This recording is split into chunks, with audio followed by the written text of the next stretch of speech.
If anybody's been making videos out there, you know that the minute you hit record, there's going to be something going on around that is loud. So today it is garbage trucks. I don't know if you can hear the garbage truck out there, and I don't have time to wait to record this morning. But anyway, I'm sitting here with my Stumptown coffee.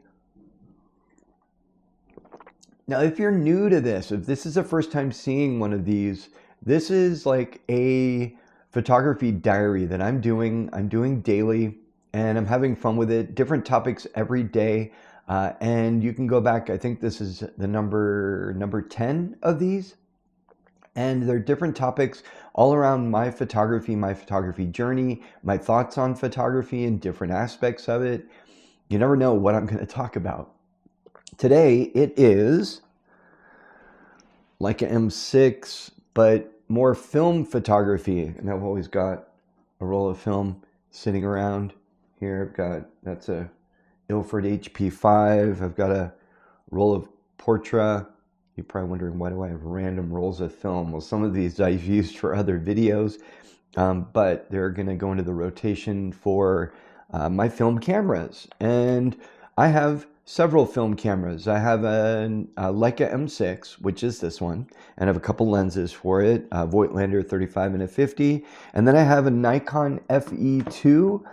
Let me go grab that. I'll go ahead and take you with me. Let's go ahead and kind of get an idea of what my studio is like. I'm going to grab the FE2 here and see if I get situated again. Kind of random carrying the camera with me. I don't even know what that's going to look like. Probably pretty strange, but that's okay. Nikon FE2, and the history behind this is that I bought this one in 1985, I believe. Great camera. It's been a workhorse for me. I am the only owner, and I love that I can still get parts for it. My first video, I talked about the new viewfinder lens attachment. So I did a video on this little thing. I don't know if you can see it, but it is an eyepiece for the Nikon FE2. And the fact that I can still get parts for this film camera.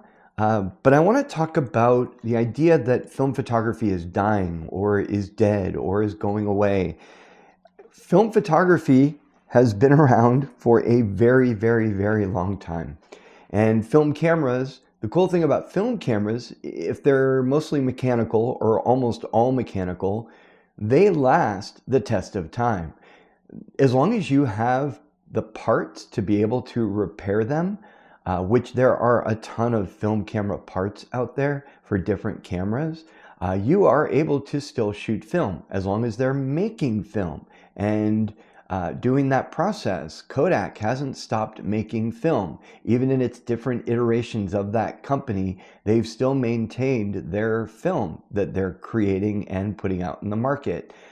Ilford, even Leica is coming out with a brand new film stock, and I believe that's in conjunction with AGFA, partnership with AGFA, if I'm not mistaken, and that's going to be released, I believe, later on this year.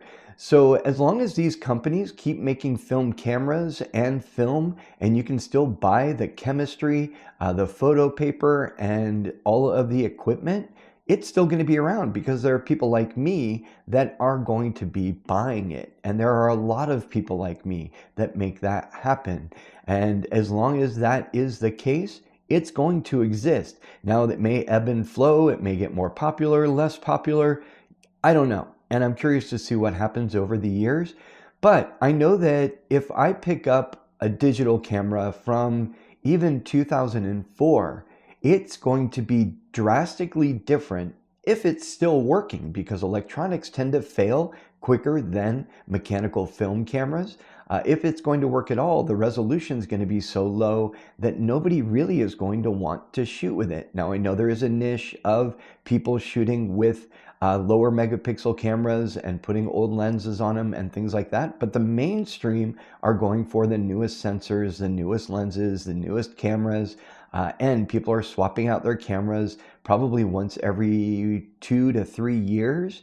Seems to be a trend. Some people even every year. It's kind of interesting seeing that kind of cycle that people get into of upgrading their gear. But film photography is here. And as long as there's a community of people, as long as there are cameras and film, it's going to exist.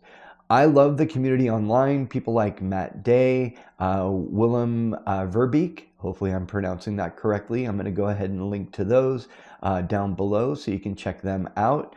They are amazing photographers, and the way that they present themselves and the authenticity and how much they love film photography and sharing all things with all of us, it is part of that community. And there are a lot more people out there, Jamie and the Jam and others. So yeah, it is here to stay, in my opinion. And even Leica is still making the Leica M6, the Leica MP, and like I said, they're coming out with a brand new film stock that they're going to be selling here soon. So yes, it is kind of a fad, but people have always shot film throughout the years. Yes, it kind of had a dip when digital came out and into the 2010s. There wasn't a lot of interest in it, and it seemed like it's really grown over the last 3, 4, 5 years. And then costs of cameras have gone way up, which is good for me, because if I ever need to sell gear, I've got a decent number of film cameras to be able to make some money off of. But in my opinion, film photography is not going anywhere. And if you want to dive into it as a brand new film photographer, you should do it. And if you're interested in more videos on film photography, go ahead and drop a comment below. I would love to hear from you. But those are my thoughts on film photography. And yeah, till next time, take care.